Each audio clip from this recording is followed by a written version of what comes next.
The man who had no talent. He wants to have a talent, but he has no talent at all. Albert thought about this every day of his life. As a boy, he wanted to play football. He spent countless hours practicing in empty fields, kicking the ball against walls until darkness swallowed the sky. Yet no matter how hard he tried, he was always the worst player on the pitch. The ball seemed to avoid his feet as though it had a will of its own.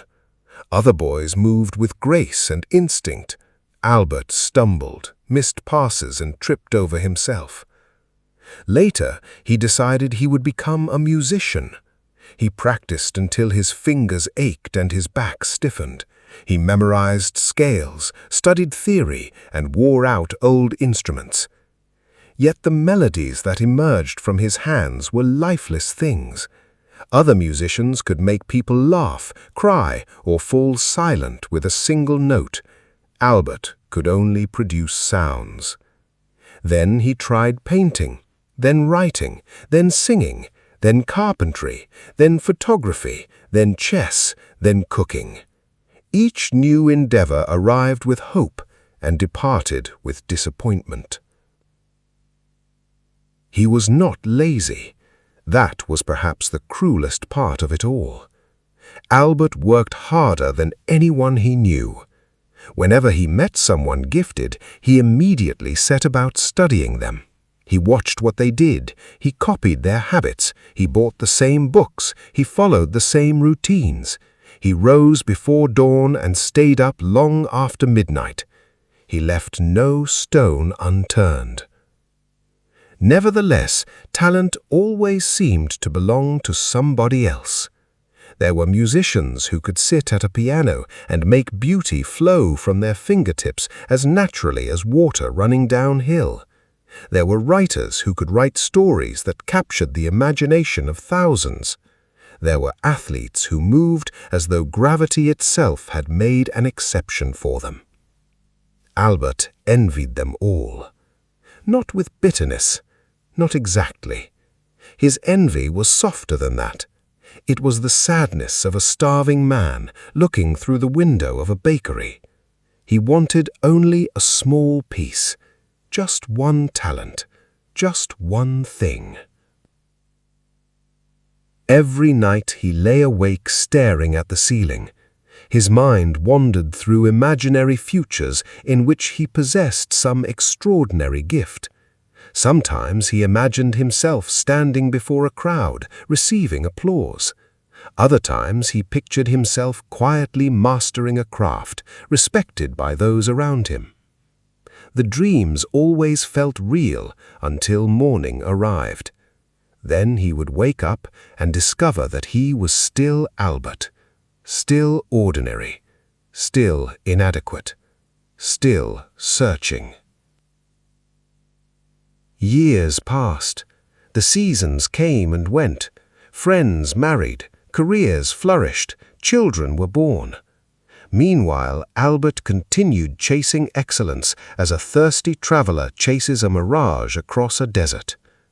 People began to laugh, not openly at first, a smirk here, a joke there. Eventually, the jokes became part of his identity. "There goes Albert," they would say. "What is he trying to do this week?" The words stung more than he cared to admit. Nonetheless, he carried on. He always carried on. There was something tragic and beautiful about his persistence. Though failure greeted him at every turn, he never stopped believing that the next attempt might be different. He kept turning up. He kept trying. He kept hoping. As the years accumulated, hope grew frail. His hair turned gray. His shoulders bent. His hands trembled. One autumn evening, Albert sat alone on a bench overlooking a small lake. The trees were shedding their leaves, and the wind carried them across the water like little boats without destinations. He watched them drift. For some reason, they reminded him of his life. He realized then that he had spent decades pursuing a version of himself that did not exist. The thought broke his heart. A profound silence settled over him. He felt neither anger nor resentment, only grief.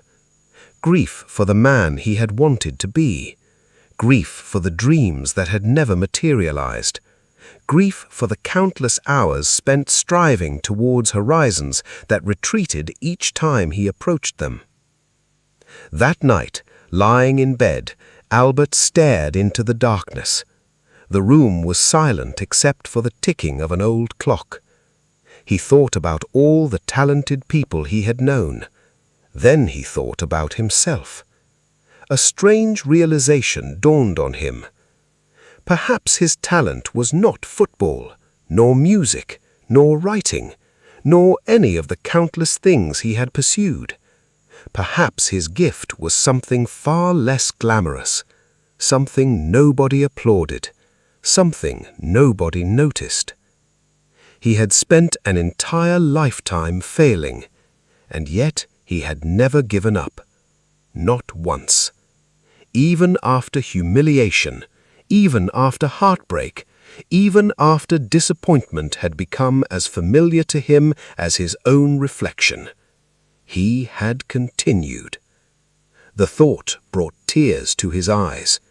For the first time in many years, he cried.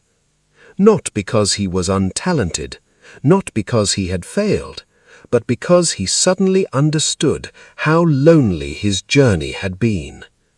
Thank you for listening to English Audio Lounge. We hope you have enjoyed it.